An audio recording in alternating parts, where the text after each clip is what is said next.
நற்செய்தி வாசகம். யோவான் எழுதிய நற்செய்தி 21 அதிகாரம், இறை வார்த்தைகள் 20-25 முடிய. பேதுரு திரும்பி பார்த்தபோது இயேசுவின் அன்பு சீடரும் பின்தொடர்கிறார் என்று கண்டார். இவரே இரவு உணவின் போது இயேசுவின் அருகில் அவர் மார்பு பக்கமாய் சாய்ந்து கொண்டு, ஆண்டவரே, உம்மை காட்டிக் கொடுப்பவன் எவன் என்று கேட்டவர். அவரை கண்ட பேதுரு இயேசுவிடம், ஆண்டவரே, இவருக்கு என்ன ஆகும் என்று கேட்டார். இயேசு அவரிடம், நான் வரும் வரை இவன் இருக்க வேண்டும் என நான் விரும்பினால் உனக்கு என்ன? நீ என்னை பின்தொடர்ந்து வா என்றார். ஆகையால் அந்த சீடர் இறக்க மாட்டார் என்னும் பேச்சு சகோதர சகோதரிகளிடையே பரவியது. ஆனால் அவர் இறக்க மாட்டார் என இயேசு கூறவில்லை. மாறாக, நான் வரும் வரை இவன் இருக்க வேண்டும் என நான் விரும்பினால் உனக்கு என்ன என்றுதான் கூறினார். இந்த சீடரே இவற்றுக்கு சாட்சி. இவரே இவற்றை எழுதி வைத்தவர். இவரது சான்று உண்மையானது என நமக்கு தெரியும். இயேசு செய்தவை வேறு பலவும் உண்டு.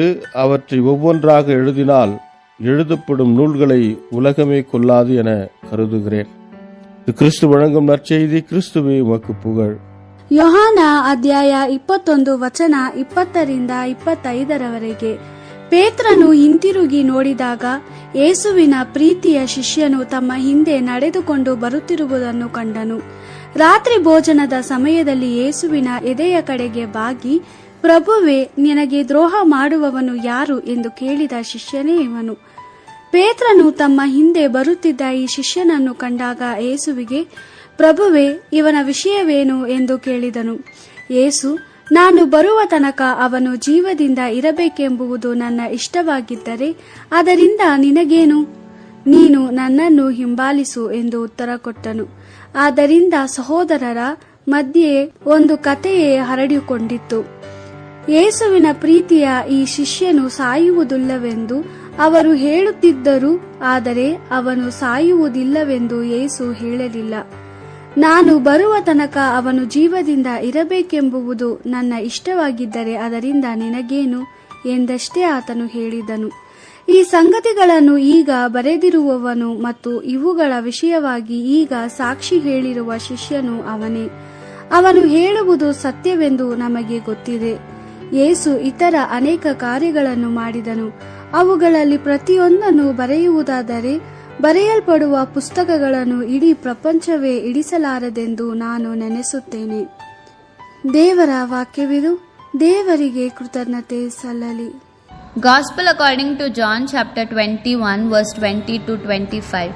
Peter looked back and saw that the disciple Jesus loved was following as well, the one who had reclined close to Jesus at the supper and had asked him, Lord, who is to betray you? On seeing him, Peter asked Jesus, Lord, what about him?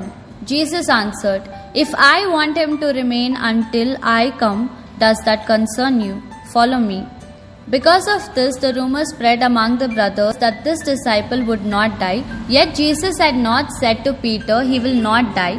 He only said, If I want him to remain until I come. It is this disciple who testifies about the things he has recorded here, and we know that his testimony is true. There are many other things that Jesus did. If all were written down, I think the world itself would not hold the books that would have to be written. The Gospel of the Lord. Praise to you, Lord Jesus Christ.